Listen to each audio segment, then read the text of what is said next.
So this next topic is one of my favorite topics ever, which is sexual health.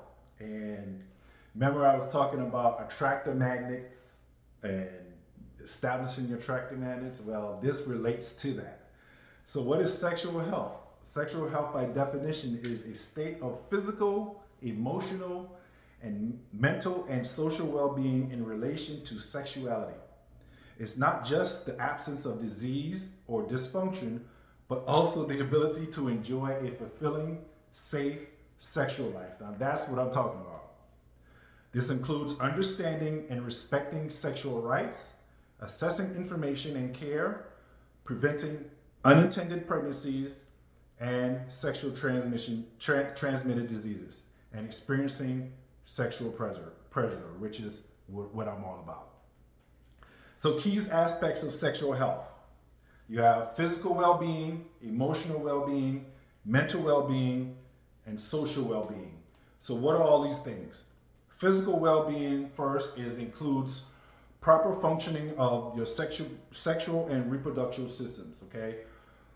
Having your attracting magnets, being connected to whoever you're attracted to. Me, in my case, I'm attracted to females, so I want to make sure every part of my being, every part of my body is attracted to that attractive female. So when I see a female, and trust me, if I see an attractive female, you are entering my imaginative world, and it's very vivid. I'm gonna tell you that right now.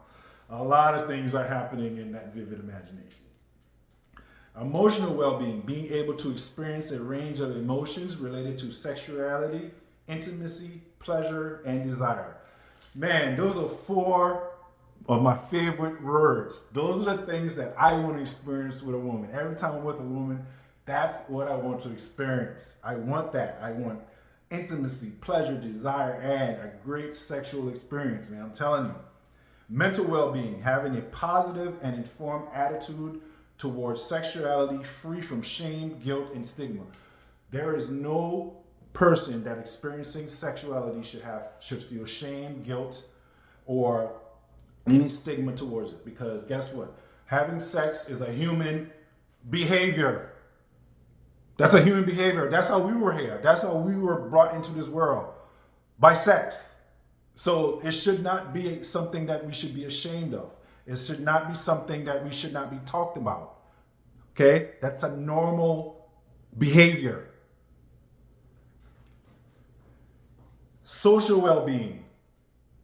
Form healthy relationships, communicate effectively about sexual matters, respecting one's sexual right without force, right? Listen, we are consenting adults here.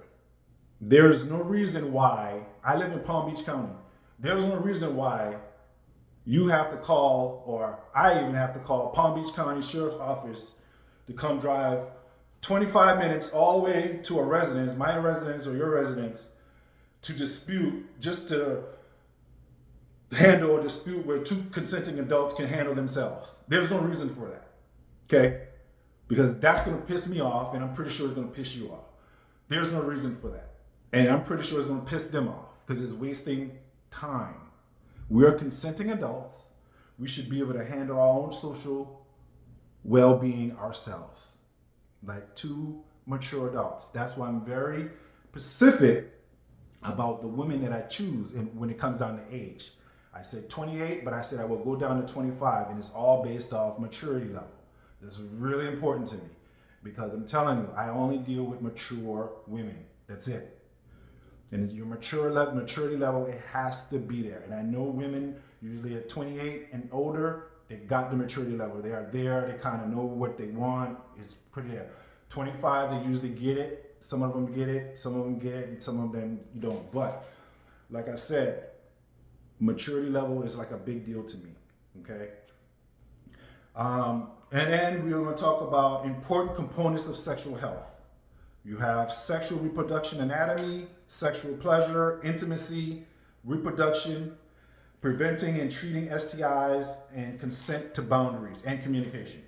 All right, so sexual reproductive anatomy and physiology, that's understanding the sexual reproduction organs, how they work, including gender-based surgeries and being intersex. Okay, so we are in these times now where people are changing their sex through surgery. All right, if that's the case, if you're changing your sex through surgery and you are with someone and that person is assuming that you are of the opposite sex, you need to let that person know. Okay, there's no reason to hide this stuff now. That person shouldn't wait until you like half naked and for you to find out that, oh man, you had a sex change. You need to tell that person through conversation and communication, okay? If you just like even if you have a STI, you need to let that person know through conversation that you have an STI, okay? We need to be honest and transparent here. There's no reason for us to be hiding this stuff now no more. We should be open. If you're gay, you're gay. Just say you're gay. Be open about it, all right? You don't have to. We are in 2025 now. There shouldn't be no hide in the closet anymore. Just if you like what you like. I'm open. You see, I'm open about what I like. I like what I like. All right, sexual pleasure, experiencing sex in a safe and consensual manner. I think I said this before.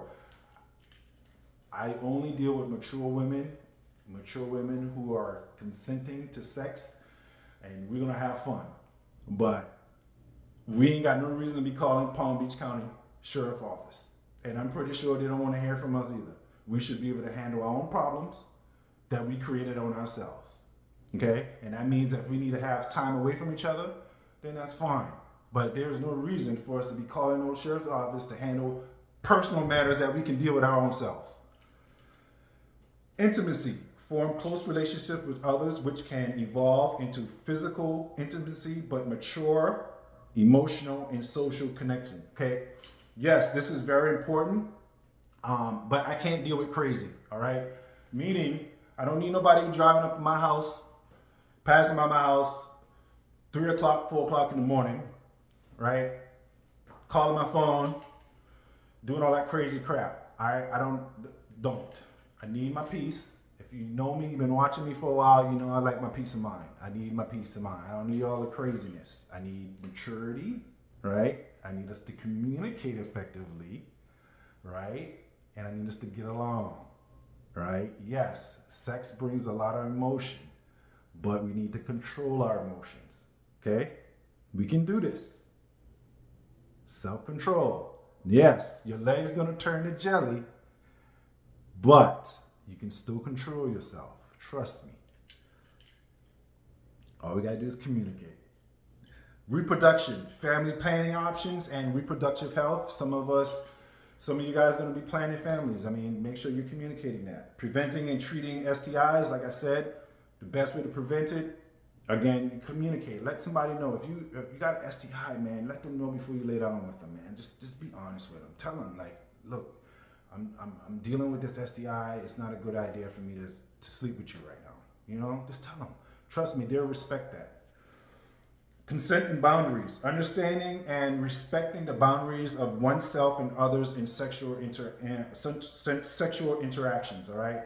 We still got to respect each other, guys. Listen, no means no.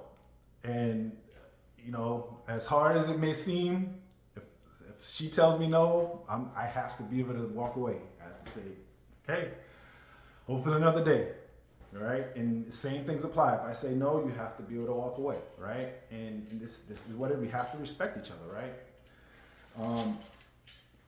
And then communication. I think open and honest communication with partners in healthcare providers about sexual health is very open. We've got to be transparent about this stuff. That's the only way we can help each other, right? And then the factors affecting sexual health, okay? These are the things that we need to be paying attention that can affect our sexual health. Physical health conditions, mental health conditions, social and cultural factors, and relationship dynamics. What I mean by physical health conditions, if you're dealing with chronic illnesses, disabilities, or any medications you're on, those things can affect your sexual health. Mental health conditions, if you deal with anxiety, depression like I do, other mental health conditions that can affect your sexual health as well. Social and cultural factors, you have society norms, cultural beliefs, and personal experiences, right? Those can definitely affect your sexual health. Like for instance, if I'm in a room full of men, the last thing I'm thinking about is sex. If I'm in a room full of kids, the last thing I'm thinking about is sex. Relationship dynamics. Relationship conflicts can happen. Communication problems and lack of intimacy in your relationships can affect your relationship. Here's things that you can do if you are affected with sexual health. You can seek help through your healthcare providers. You can seek counseling, support groups, and online resources such as the World Health Organization.